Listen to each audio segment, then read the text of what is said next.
और इतना टैक्स जो भारत की आबादी सरकार के खजाने में डालती है, उसके बदले सरकार जनता को देती क्या है, यह बहुत बड़ा सवाल है। कौन सी ऐसी हाई क्वालिटी सर्विस है जो फ्री ऑफ कॉस्ट जनता को दी जाती है? क्या हमें quality health care free of cost मिलता है? नहीं मिलता। क्या हमें वर्ल्ड क्लास एजुकेशन मिलती है? नहीं मिलती। क्या हमें फ्री वर्ल्ड क्लास ट्रांसपोर्टेशन मिलता है? नहीं मिलता। क्या हाई क्वालिटी रोड्स मिलती हैं? अगर अच्छी हैं तो टोल टैक्स भरना पड़ता है। क्या 24 घंटे सातों दिन बिजली आती है? नहीं आती। तो इतना सारा जो टैक्स सरकार इकट्ठा करती है, उसका करती क्या है? हमारे जन्म होने से लेकर हमारे मरने तक टैक्स पे टैक्स सरकार हमसे वसूलती है। मैं आपके सामने जीवन के 8 चरण, 8 स्टेजेस ऑफ लाइफ रखना चाहता हूं। फर्स्ट स्टेज ऑफ लाइफ, जब इंसान पैदा होता है, that is the birth stage.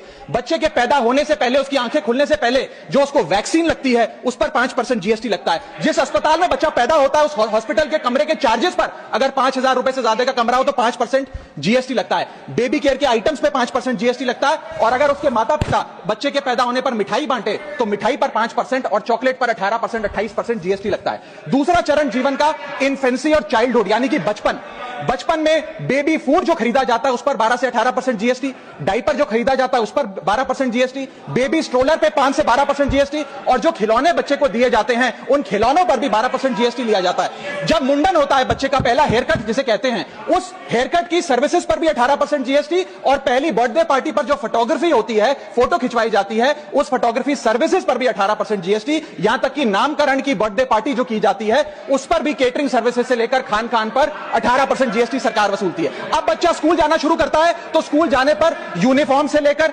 जूतों, स्कूल बैग, लंच बॉक्स, सब पर जीएसटी लगता है। 12% जीएसटी नोटबुक पर लगता है, 18% जीएसटी स्टेशनरी आइटम पर लगता है। और उसके बाद अगर कोई एक्स्ट्रा करिकुलर एक्टिविटी बच्चे को करनी हो, कोई म्यूजिक क्लास करनी हो या फिर कोई स्पोर्ट्स कोचिंग की क्लास वो ले, उस पर भी 18% जीएसटी देना पड़ता है। प्राइवेट ट्यूशन ले तो उस पर भी जीएसटी, और पहली साइकिल जो बच्चा खरीदता है उस पर भी 12% जीएसटी देना पड़ता है। तीसरी अवस्था जीवन की, टीनेज ईयर्स, ये वो काल होता है जो सबसे मस्त मौला टाइम होता है जीवन का, बेहतरीन बेफिक्री का। इसमें बच्चा, यंग जवान लड़का लड़की अपना पहला स्मार्टफोन खरीदते हैं। उस स्मार्टफोन पर जीएसटी लगता है। अगर महंगा हो, विदेशी हो तो इंपोर्ट ड्यूटी भी लगती है। फिर वो अपना फोन रिचार्ज कराता है, उस पर जीएसटी लगते हैं। ब्रॉडबैंड इंटरनेट का कनेक्शन लेता है, उस पर जीएसटी लगता है। नेटफ्लिक्स, स्पॉटिफाई या वीडियो गेम की सब्सक्रिप्शन लेता है, उस पर भी जीएसटी देना पड़ता है। और अगर अपने दोस्तों के साथ पिक्चर देखने बाहर जाए तो पिक्चर की टिकट पर जीएसटी, एंटरटेनमेंट टैक्स और पॉपकॉर्न पर भी जीएसटी अब लगने लग गया है। तो तमाम तरीके के सॉल्टेड कैरेमल पॉपकॉर्न पर भी सरकार आपसे जीएसटी वसूलती है। इस बीच जब आप 18 साल के होते हैं और पहली बाइक या पहला स्कूटर खरीदते हैं, उस बाइक और स्कूटर पर आपसे जीएसटी लिया जाता है, व्हीकल इंश्योरेंस पर जीएसटी लिया जाता है,